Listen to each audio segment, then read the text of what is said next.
देखिए, माननीय उच्च न्यायालय का जो भी फैसला आया है इससे हम पूरी तरीके से असहमत हैं।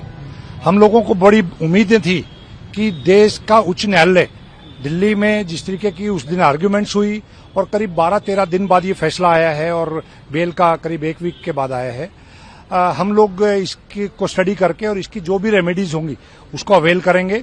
और ये हमारी लड़ाई है, ये लोकतंत्र बचाने की लड़ाई भी है और जिस तरीके से देश के अंदर जो माहौल चल रहा है वो सब आम आदमी पार्टी और अरविंद केजरीवाल जी एक बहुत मजबूत नेता हैं और इस लड़ाई को हम देश के जब तक सर्वोच्च न्यायालय के फैसले, हमारे को उम्मीद है सर्वोच्च न्यायालय भी जाएंगे और बाकी जो भी रेमेडीज होंगी उसको अवेल करेंगे। बाकी हम उच्च न्यायालय के फैसले का सम्मान करते हैं।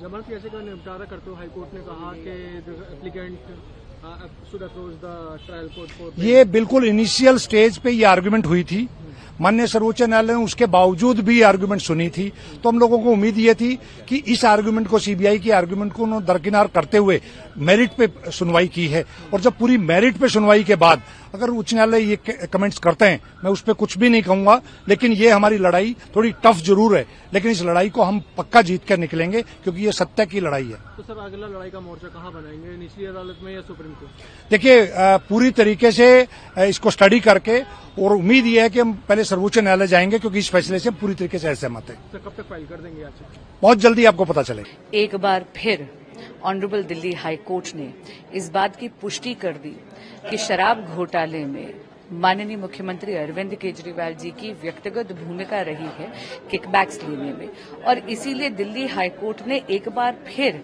ये बात कही है कि उनकी अरेस्ट लीगल है और इन्वेस्टिगेटिंग एजेंसीज के पास एडिक्वेट मटेरियल था, एडिक्वेट रीजंस थे उनको अरेस्ट करने की। इस वर्डिक्ट के बाद माननीय मुख्यमंत्री अरविंद केजरीवाल जी के पास किसी भी प्रकार का नैतिक ग्राउंड नहीं बचता दिल्ली के मुख्यमंत्री बने रहने के लिए और उनको रिजाइन करना चाहिए, क्योंकि उनकी ये जो जिद है कि वो जेल से सरकार चलाएंगे, इसके कारण दिल्ली में गवर्नेंस जीरो है। इसके कारण दिल्ली में एक कंप्लीट पॉलिसी पैरालिसिस हो गया है। लेकिन ऐसा लगता है जैसे कि ये उनकी जो जिद है ये उद्दंडता सत्ता के अहंकार से उपजती है। तो अभी बीजेपी की मांग क्या है?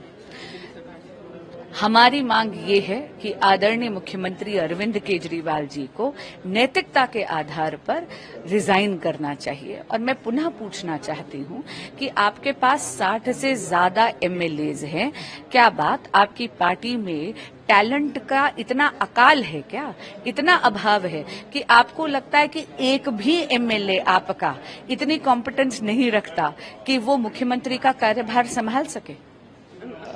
देखिए, शराब नीति घोटाले में हमारा पहले से मानना है और ऐसे साक्ष्य भी हैं कि अरविंद केजरीवाल उस पूरे घोटाले के सूत्रधार हैं। माननीय उच्च न्यायालय ने जो निर्णय दिया उस निर्णय का हम स्वागत करते हैं और उन्होंने साफ साफ कहा है कि अरविंद केजरीवाल की इस पूरे मामले में भूमिका है और शराब नीति का घोटाला एक सोची समझी साजिश है। और हम इस निर्णय का स्वागत करते हैं और उम्मीद करते हैं कि जितने भी दोषी इस घोटाले में हैं वो सब सलाखों के पीछे होंगे। हमारी सीधी सी मांग है कि अरविंद केजरीवाल जो जेल से सरकार चला रहे हैं, आज के इस निर्णय के बाद अगर उनमें थोड़ी सी भी गैरत है तो तुरंत इस्तीफा दें।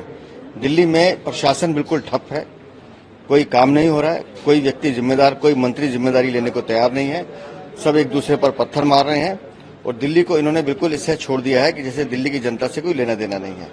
लेकिन आज के इस निर्णय से अगर किसी की जीत हुई है तो वो दिल्ली की जनता की जीत हुई है।